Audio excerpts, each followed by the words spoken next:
So we got about 15 questions from you guys, which was really awesome. So you guys get to learn a little bit more about us today. So here we go. First question, how did you meet? We actually met online. We met on Plenty of Fish. This was back in the beginning of 2014. Our first day was nice though. We actually went to Applebee's because we weren't vegan at the time. Half off appetizers. Yes, we went for some late night half off apps. And you know, we just ended up hanging out all night, listening to some music. We went to a park, you know. Went to Walmart. Walked Walked around for hours. Yeah, we ended up hanging out till like 3 in the morning, and Lost track of time. we've pretty much been inseparable ever since. How long have you been married?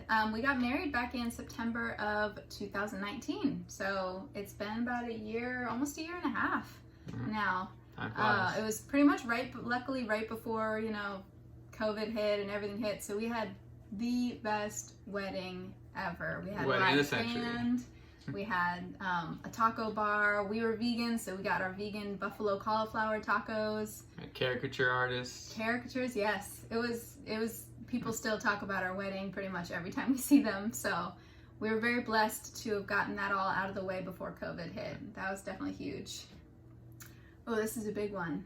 What is your favorite thing about each other? Do you want to go first or do you want me to go first? I'll go first. Okay, go ahead. I love how she always has a positive attitude towards everything.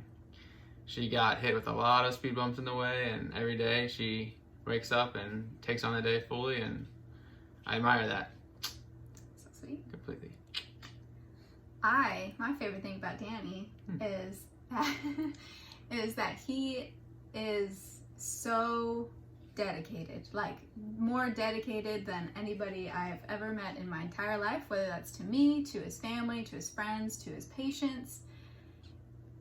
You always getting 100% when it's coming from Danny. He never gives you less than his best, and he always puts others first. And that would be my favorite thing about you. Thank you. Okay, let's see. What do you do for work? I'm a physical therapist assistant. I work in a nursing home. My main population is, 70 to 90 chronic ill patients. I can do so much, but they have to do the rest, but they're usually not willing to do it. So it's hard to motivate, and I love my job because I see smiling faces every time they get to walk 10 feet or they do something they haven't done in a while, but that brings a smile to my face. And just to touch on that, it is very helpful to me to be married to a physical therapist when I myself do need some physical therapy for my arthritis. So it's been awesome having him in that field and having all this knowledge and having all these different things and tips and tricks that he can give me that help me through my healing journey. So that's been really huge. And that was just kind of a coincidence because, when we first met, I had had arthritis for about a year. But he was already trying to get into school. Yeah, so. He was already going down the physical therapy track. So it was just a match made in heaven.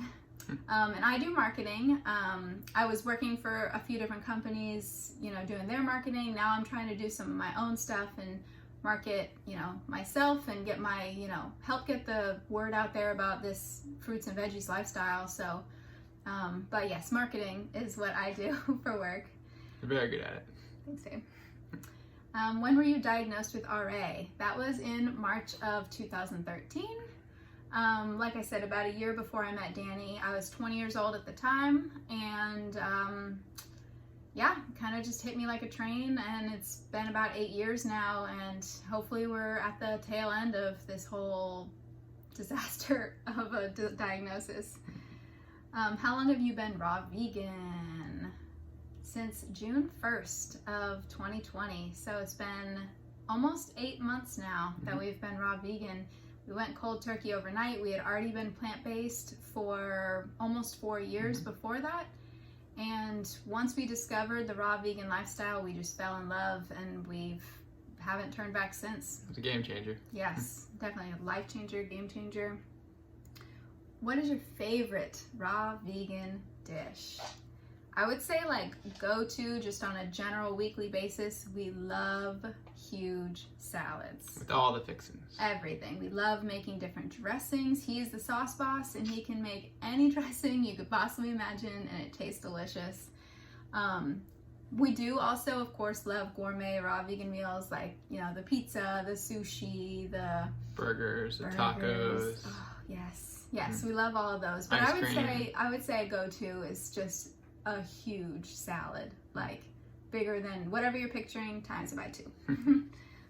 How did you get hooked on this lifestyle? How do you not get hooked on this lifestyle? I mean, before, especially for me, because I was not a fruit or veggie eater. Even as a vegan for almost 4 years, I wouldn't touch a salad. Wouldn't touch a fruit. I was like, nope, give me my burgers, give me my fries, I'm good. But once I actually committed to it and started to eat fruit all day, having these big salads at night, you know, experimenting with some of the raw gourmet meals, even looking at cooked vegan food now, I'm like, no thank you, that looks boring, it looks bland, like where's the flavor, where are the veggies, like. Yeah, my digestion has improved so much, a lot less gas. I used to be super gassy because we used to eat a lot of beans and rice, and that just backed me up, and I lost about 40 pounds when we first transitioned to the raw from cooked vegan food, so I'm not going back. I love the way I look now, I love the way I feel, constant energy all the time. Yeah, and what's crazy is he thought he was already at his goal weight. He had a goal weight of 175, and he worked really hard when we were vegan to get down to that weight, working out gym constantly, like twice a day, and you know, always watching what I ate and calorie restricting. And then we went raw vegan, and all of a sudden he was like 140, 145 pounds, and we're like, what just happened? Like, how did this is a miracle. He wasn't working out, he wasn't doing, I mean, you were working out for sure. But yeah, it's really crazy. It's really crazy. If you try it, you're gonna get hooked, I promise. How much do you eat in a day?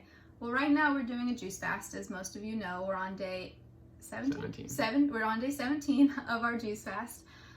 But usually we're probably at around 2,000 calories when we're eating our normal food, if not more, between fruits all day. You know, we make smoothies, we have whole fruit, we'll have juices. Ice cream at night. He makes really good banana and ice cream too. And then with our big salads and our big dinners, we definitely get at least 2,000 calories a day, I'd say, when we're actually eating. Days. Yeah. And even now on our juice fast, we're still getting probably around 1,800 calories. A little bit less, but we're still getting definitely a decent amount of calories in. Who initially suggested a juice fast? Definitely, I would say watching a bunch of John Rose videos on YouTube was a huge, like, a spark, like, eye-opening. Yeah, huge inspiration. John Rose, if you haven't heard of him, go check out some of his videos. He's super informative. He's got lots of knowledge to share. Easy to understand. He's, down to earth guy. He's been doing it forever. He's done more juice fasts than anyone in the world, I think. I feel like. And yeah, so if you're interested in learning more about juice fast, John Rose is your go-to guy. How long do you plan to detox for? You know, I feel like detox is kind of like a lifelong thing almost. You know, there's so many different, even it's not just about the food we're eating, there's so many different toxins in our environment that we kind of constantly have to be in some level of detox. It's just different levels of detox. Right now we're at a juice fast, which is super high up in the pyramid of detoxification. But you know, once we start eating again, we're still going to be in a detox mode. We're still going to be eating mostly fruit, which is a big detoxer. We're still going to be eating all the raw fruits and vegetables, which is a detoxer.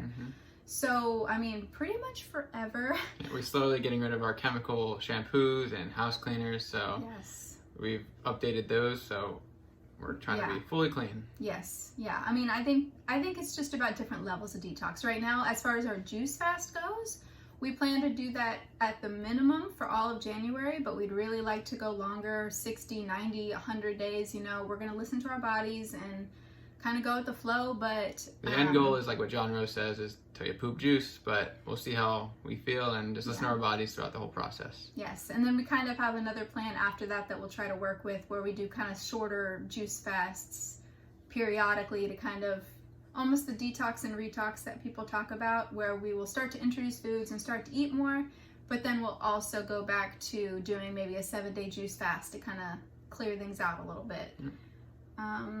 Well, this was a good one. Somebody asked if we were coming out with a recipe book anytime soon, And we are actually. I'm currently working on a 7-day raw vegan meal plan. It's going to be low fat, no dehydrator required. It'll be basically fruit meals for breakfasts, a nice big salad meal for lunch, and then some, slightly fancier meals for dinner that, like I said, don't require a dehydrator. And I have a lot of plans for other ebooks. I want to make a juicing ebook, for those of you who are interested in more juicing recipes. I've got some ideas. Just stay tuned. But yes, recipe book's coming for sure. I love this question. This is my favorite question.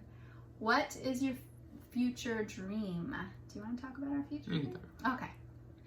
We want to move to Costa Rica. Or somewhere south. Tropical. Yeah, we always call it Costa Rica, but it's basically the term just for living somewhere tropical where we can live off the land, be near water, be outside, be in the sunshine. I feel like that's just the optimal environment, especially for people like us who do eat predominantly fruits and vegetables. Being able to grow our own fruits and vegetables and have our own land and live in a community of other people who have similar views. When you live in America and you eat this way, it's not necessarily easy. You don't have a lot of toxic support. Here, but not only the food, the education system. So when we have a family, we don't want to have that kid raised up in the toxic world, going to school, seeing other kids eat hamburgers and hot dogs and saying, Mommy, Daddy, why can't I have that? Yeah, seeing, McDonald's ads and all these different commercials and all these different things, and it's toxic and we don't want to be around it anymore. So our ultimate plan is to get out of America, move somewhere tropical, live on the beach, raise our family, and just, keep trying to spread the message of raw fruits and vegetables and just enjoy life. Exactly. Hopefully. Fingers crossed. And our last question, which was actually, this might be my favorite question. If you could tell your younger self one thing, what would it be? You want me to go first? Yeah. Okay. I would tell personally my younger self to put down the potato chips, put down the cookies, stop eating all the French fries. At least, even if I wasn't going to change my full diet when I was a kid, at least start to incorporate more fruits and vegetables. Like I said, I was totally anti-salad, anti-fruit, anti-anything healthy. That's what I was known for in my family. If it was healthy, Casey's not going to eat it. But, I had the options. Like, I grew up with 7 orange trees in my backyard and wouldn't eat them. I would not eat any oranges. Now, looking back on it, if I could just have 1 orange tree, I would be in heaven. So I would just tell my younger self to appreciate fruits and vegetables a lot more than I did, because they were not on my radar and I wish that they were. I'm similar to you. I wish I would eat more fruits and veggies. Another thing is to not eat as much. I was an overeater. Buffets, 3 times a week in college. That's all I did. I drank and I ate. And I would tell myself to, slow down. And also another big thing I am doing now is reading. I used to hate reading. I was just always playing sports. Never really thought about reading. My brother did, and I thought he was a nerd for doing it. But now I love educating myself. I love learning about the body, about how we can detox, how we can fully feel our best human body on this earth throughout time. So many people die way too young and don't have to. Like, my friends and family and coworkers are just, living the same life, and it's kind of boring. They don't ever change. It's just, okay, today we're having chicken and something else. So, yeah, eat more eat less, eat more fruits and vegetables, read, educate myself, and kind of not be a follower, be a leader. Yes, we were just talking about that even if you consider yourself like a leader as far as in sports or with your friends or whatnot, if you're still eating what the media is telling you to eat and you're still going and doing the same things that everybody else is doing, you're just following, you're just following everyone's path. It takes a lot of guts to go against the grain and to find your own way and to do your own thing. But once you do, it's so empowering. Yeah, you might get ridiculed at first, but then you'll feel the benefits. They won't, and you just be the change you want to see in the world. Like, many of my coworkers now are eating fruit or asking me questions daily about, oh, what should I eat now? Should I change this for that? No. So you give advice. So you learn and they learn, and the whole world changes. Yep. You just got to keep spreading the message and keep getting the word out there. That was the last question that you guys had asked This was really fun. Mm-hmm. It was nice going over these questions with you guys. And we will talk to you guys later. All right. Have a good one. Bye.